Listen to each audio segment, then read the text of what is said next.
We've had 2 days in pads and 1 scrimmage. So we got some guys that play pretty physical. We got some guys that need to get more physical. But I kind of like what Pete Rose said the other night. Sparky Anderson, he said, was a great manager. And he asked him one time, what's the key to handling players? He says, well, you got to know when to kick them in the ass. You got to know when to pat them on the ass. And you got to know when not to say anything. So we're trying to figure that out. But I think I've been kicking them in the ass a little bit more than I've been patting them on the ass. So we'll just keep on keeping on. Coach Saban already in midseason form. What's going on? It's Kyle Henderson of BAMA Football on YouTube. Definitely hit the thumbs up, like, subscribe. If you want to donate a tip, I appreciate it. I put the Venmo link at the bottom of the screen. What did we learn today from Alabama's first scrimmage? Well, Coach Saban does talk about the quarterbacks a little bit. He said that all of the quarterbacks took reps with the first team. We heard that Jalen Milroe was able to sustain a long drive, which went for a touchdown, and same thing with Ty Simpson. Now, we did hear an interesting nugget that Jam Miller had a nice day. What does that mean? Well, Coach Saban is going to talk about Jam Miller here in a little bit. He said that he did have a thigh bruise. And as you saw, Coach Saban was just asked about the physicality. And that was something that I had asked going into the scrimmage. Like, how was the physicality going to be this first scrimmage? And I think that's imperative because you want the pads popping. You want this team to be much more physical than they've been. And Saban said, look, this is about, where things are in terms of the physicality. It didn't seem like he was very much impressed or not pleased with the physicality, but I guess this is probably part of the course. But he did say that he wants to, keep kicking them in the ass. So I love that soundbite. Here's what Coach Saban had to say about the quarterbacks during his opening statement. Look, everybody got reps today at quarterback. I'm not a stats guy, so we're not interested in what their statistics were. We are going to be interested when we watch the film and, how did they execute? Did they throw the ball the right place at the right time? Were they accurate in what they did? Did they take care of the ball so that we have a chance to, play winning football at that position? And that's what we'll be evaluating. So if you ask me a question about it, that's the answer I'm going to give you. Coach Saban was not asked about the quarterbacks today.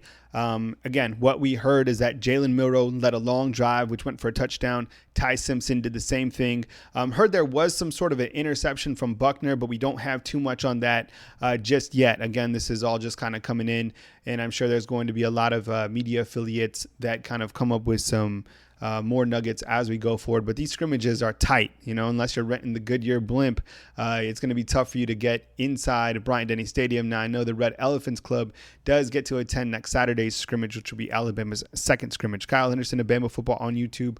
Hit the thumbs up, like, subscribe. Let's get to that Jam Miller segment because, again, we did hear that Jam Miller had a nice day. Who is Jam Miller? If you're new to this coming season's roster, well, you have Jace McClellan, who's returning at running back. You have Roydell Williams, who we've been talking about at running back as well. You have Justice Haynes, who's a phenom freshman who shined during the springtime. And then you also have Richard Young, who joined the team at running back this summer. Well, Jam Miller saw a good amount of time last season, not an overwhelming amount, but he did play, for example, in the Sugar Bowl, and he had a nice burst. He's another big, imposing running back. Here's Coach Saban talking about Jam Miller and his overall performance. And please note that Jam Miller was a little bit banged up to start this year, so it's good to see that Jam Miller making some progress. Here's Coach Saban talking about Jam Miller. What have you seen from Jam Miller's explosiveness as a runner, and how much, progress has he made from year 1 to year 2? Yeah, Jam's got a little, thigh bruise or something, so he's been a little limited for a couple days, but he's working through it. He actually scrimmaged some today. I don't think he was probably 100%, but before he got hurt, he was doing really, really well. And I think, again, running back we've got 4 or 5 guys that can play there. The key to the drill is keeping them healthy so that they can continue to develop and progress and complement each other. Coach Saban was also asked about the offensive line. Now, we've been excited about this offensive line, talking about J.C. Latham. You saw that he's now weighing 360 pounds, which is pretty amazing. We're also been talking about Terrence Ferguson, how Coach Saban referred to him as a starter. You have Seth Run the Damn Ball McLaughlin, and you also have Caden Proctor, Elijah Pritchett, working at that tackle position. But it was interesting to hear Saban not really impressed or somewhat displeased with that offensive line play. See from the offensive line today. Inconsistent, not enough depth.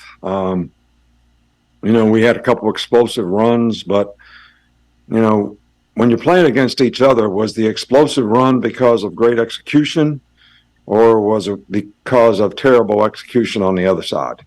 So until you watch the film, it's kind of hard to evaluate.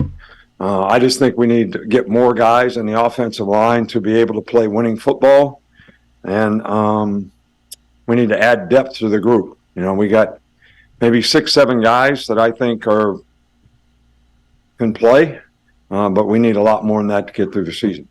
So when you hear that again, you see that Saban was probably pleased with the first-team guys. Now, the first-team guys, J.C. Latham, you have Tyler Booker, who is phenomenal. You also have Seth McLaughlin. You have Ferguson, and then you have, I would assume, Caden Proctor or Elijah Pritchett, and then you also have Darian Dalcourt. So those are your 6 or 7 guys that he's probably talking about right there with this soundbite. But then behind that, who do you have? And that's kind of an interesting point, because we really haven't talked about the 2 deep for Alabama at the offensive line. And clearly you need more than just 6 or 7 guys going forward. It's a gauntlet of a season. That's a very critical point right there that Saban pointed out about the second-tier offensive line. I'm going to go ahead and just label that for him as that second-tier offensive line, and that's something that we're going to track going into this next scrimmage. Here's Coach Saban again talking about the defensive back, also mentions freshman Tony Mitchell. A few of the guys who have the highest comfort level playing more than one role back there. We got a bunch. We're playing guys all over the place. So, Terrion can play different spots. Cooley can play different spots. Malachi can play just about everywhere. Jalen Key can play multiple positions. Trying to develop, Tony Mitchell to be able to play multiple positions. So, we need to have a lot of guys that can do that. Smitty can play a couple different things. Christian Story can play a couple different things. That's one of the things that we try to do in camp. We got guys rolling all over the place. It does sort of sometimes affect the repetitions that a guy gets at a certain position. But I think it's important that guys have a background and a basic knowledge of information. So if we get guys injured during the season, we can move guys around and have a chance to get the best people on the field. It's the same thing in the offensive line. Guys got to be able to play multiple positions. Coach Saban also talked about the wide receivers again. He said that he did see some drops, but here's Coach Saban with a further explanation on what he saw from the wide receivers during the first scrimmage. Yeah, Coach, you mentioned the drops at receiver, but what did you see from that group today overall, and how they maybe progressed early in camp? Yeah, well, we made some good plays today too. So, I think that we had some guys make some really good catches. I think the quarterbacks made some really good throws at times. But what is the level of consistency? If you're a receiver, why do they call you receiver? You're supposed to be able to catch the ball, right? That's what receiver means. So you should never drop a ball. And, that's something that we got to stay focused on. To wrap it up, this is Kyle Henderson of BAMA Football on YouTube. Hit the thumbs up, like, subscribe. We'll continue to pipe in more intel from this scrimmage. Wanted to get something up into you following Alabama's first scrimmage of the season. Hit the thumbs up, like, subscribe. Coming to you from beautiful Tuscaloosa, Alabama, Kyle Henderson of BAMA Football on YouTube.